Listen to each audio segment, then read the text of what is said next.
It's perfectly crispy on the outside, yet super soft and airy on the inside. This is ciabatta. Hello there, fabulous people. Welcome back to my channel. Today I'm going to be showing you how to make this absolutely gorgeous ciabatta. It's a very simple recipe with just 5 ingredients. So if you're ready, let's begin.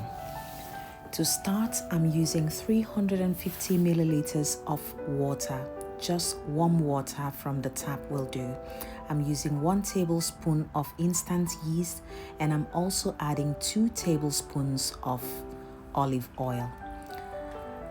Once all that is in, I'm going to simply mix this until it's nice and combined.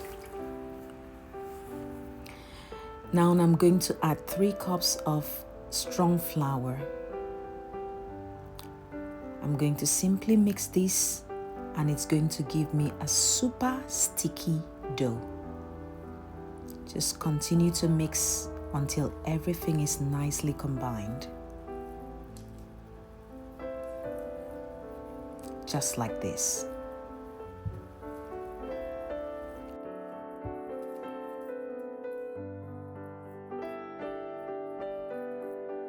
Once the dough is nicely combined, I'm going to add 1 teaspoon of salt with a little drop of water. I'm going to simply mix this with a little spoon just to combine it nicely. Then I'm going to pour this salty water on the top of my mixed dough.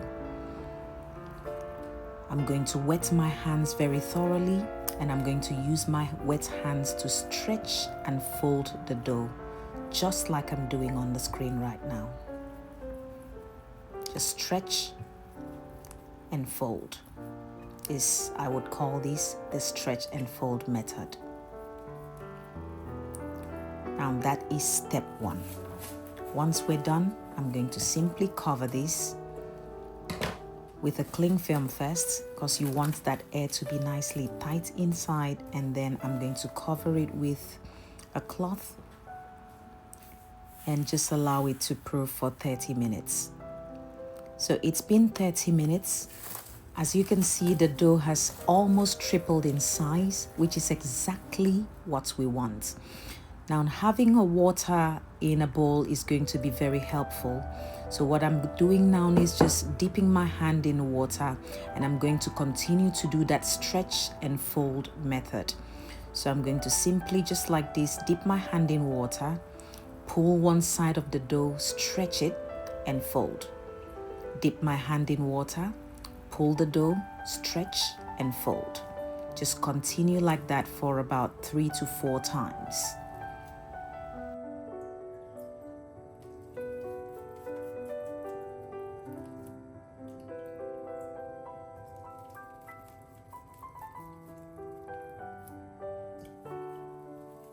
Once that's all stretched, I'm going to simply cover it again with the cling film and the cloth, and leave it to proof again for another 15 minutes. So basically, we're going to continue this entire process for about 3 to 4 times until we've got the perfect airy dough. As you can see, it's beginning to wobble, which is exactly what you need it to be. So this is the second time. I'm going to pull and stretch the dough again. If you notice, by this time the dough will begin to not be sticky anymore to the bowl. You'd see it would lift very effortlessly and not stick to the bowl at all. So continue to dip your finger in the bowl, pick up the dough, stretch it, and fold it. It'll produce some nice airy bubbles, exactly what you need for this bread. Again, we're going to cover the dough and allow it to proof for another 15 minutes.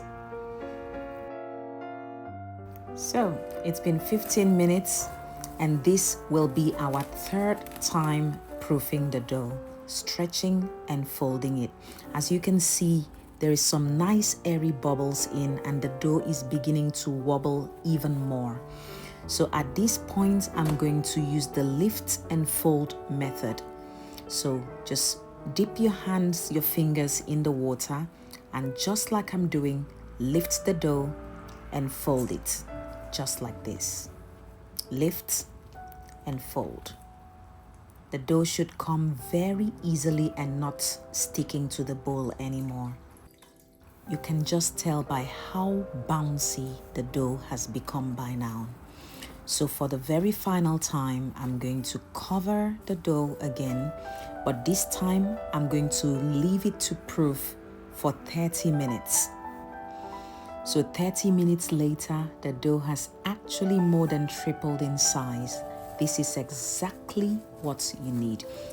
You should be able to very effortlessly lift off the cling film without it sticking to it, just like this. It's like magic. I love this dough. So if you can see the nice, perfect, airy bubbles created inside, that's exactly what you need. At this point, I'm going to very generously flour my work surface. I'm going to turn this dough over upside down and allow it to land directly on the floured surface, just like this. Can you see how effortlessly it glides out of the tray? That's exactly what you want. Now, very lightly, you want to flour the top of the dough as well. Now I'm using a dough cutter. I'm going to cut this dough into 8 equal portions. Feel free to cut them into whatever shape you like. I'm going to be making 8 ciabatta rolls, so it's exactly what I need. So first I'm cutting them into 4 and I'm separating them just so they don't stick together.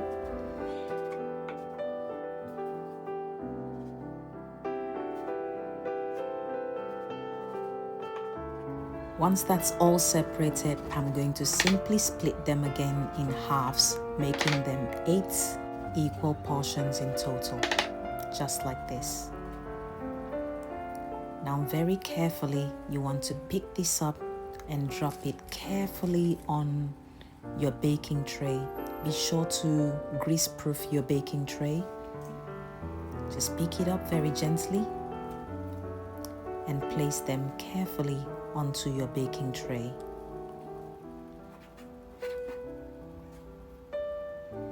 I'm going to continue until I've picked up every single one of them and placed them on my baking tray.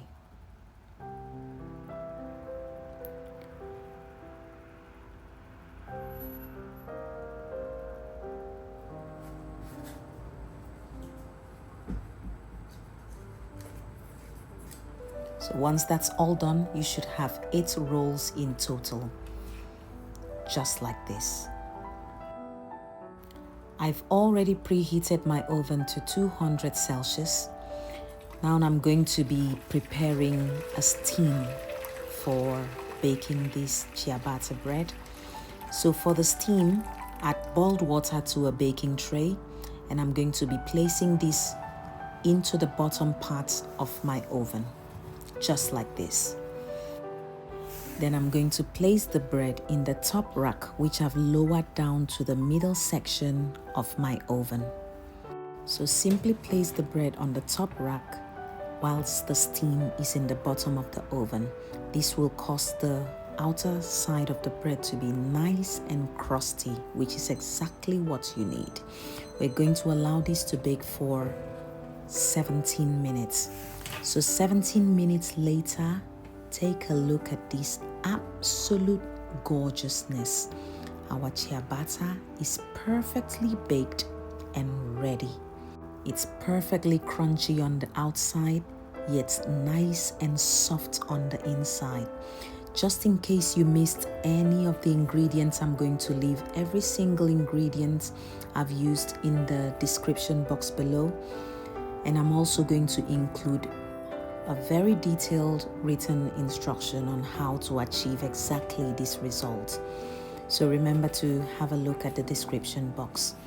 This bread is perfect for making all kinds of sandwiches, including the ones that you put some cheese inside with some lovely dip filling. Just place this on your toaster, press it down for a few seconds or minutes, and it should be perfectly ready. Don't forget to like, share, and subscribe. And thank you again so much for baking along with me today. I'll see you again next time with another video. Goodbye.